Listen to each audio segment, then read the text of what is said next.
Al-Quranul Karim adalah kalamullah tabaraka wa ta'ala, bukan makhluk.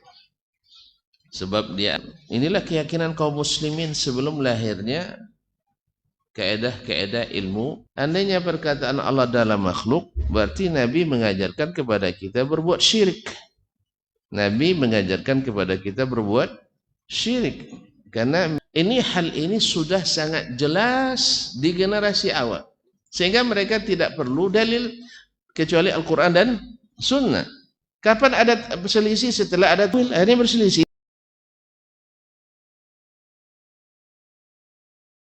Kembali Allah mengizinkan kita untuk menyambung kaji kita yang seperti kita sebutkan kajinya berat, ya, kajinya berat. Tentu saja seperti yang saya katakan sebelumnya, ini ditulis oleh Imam Abu Uthman As-Sabuni rahimahullah ta'ala di zamannya, di mana masalah ini pada asalnya masalah yang mujma' alaih, yang wadih, yang jelas sekali. Lalu ada sebagian bibit-bibit yang menyimpang daripadanya, maka bahkan ulama dia akan menukil, seperti sekarang ini dia akan menukil dari para a'immah, ulama besar ummah yang diakui dedikasinya, kredibilitasnya dan integritasnya terhadap agama ini, baik dari sisi keilmuan, keimaman maupun amalannya. Qala rahimahullah, tentang masalah, yaitu tentang masalah Al-Quranul Karim adalah kalamullah tabaraka wa ta'ala, bukan makhluk. Sebab dia adalah sifatnya. Sudah kita sebutkan kemarin beberapa alasan yang disebutkan pula oleh Syekh, bahwasanya Al-Quran itu pertama disebut oleh Allah sebagai kalamuhu. Yang kedua, Al-Quranul Karim tak bisa ditiru. Mungkin ada yang mengatakan ini mukjizat. Iya, dia mukjizat dan sekaligus dia adalah kalamullah. Maka tidak bisa ditiru oleh siapapun. Sehingga kepadanya kembali, daripadanya dimulai. Dan inilah keyakinan kaum muslimin sebelum lahirnya kaedah-kaedah ilmu falsafah yang diramu menjadi akhirnya karena permasalahan yang paling krusial di antara para ulama as-salaf dengan al-khalaf adalah masalah kalamullah, sehingga disebutlah ilmu itu dengan ilmu kalam. Pada asalnya adalah ilmu falsafat yang diadopsi dari ilmu orang-orang Yunani, bukan dari ilmunya kaum muslimin. Akhirnya terjadilah perselisihan yang berkepanjangan, yang akibatnya sampai hari ini masih kita rasakan.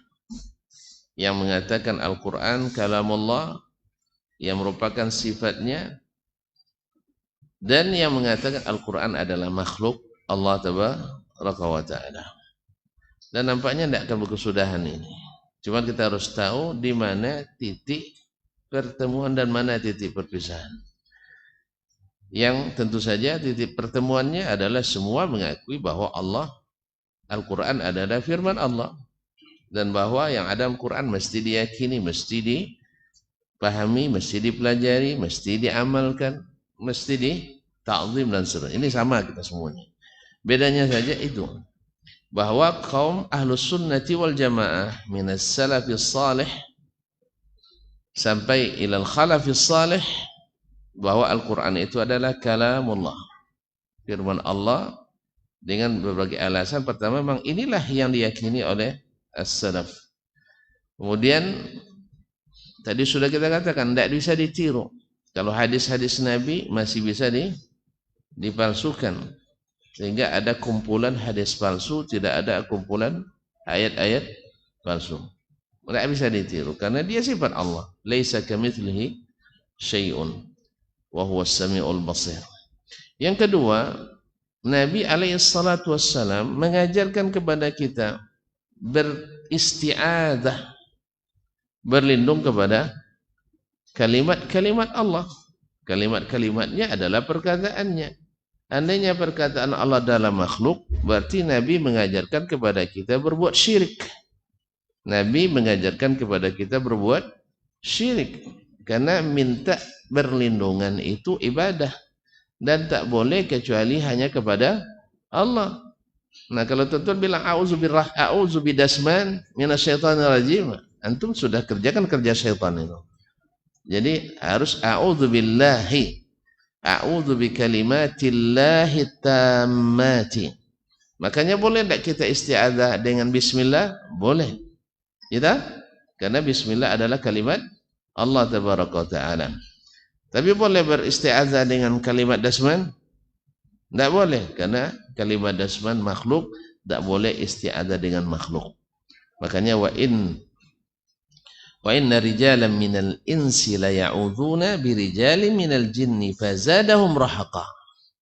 Ada segolongan manusia memohon perlindungan kepada segolongan jin, maka jin itu tambah mempersulit dirinya.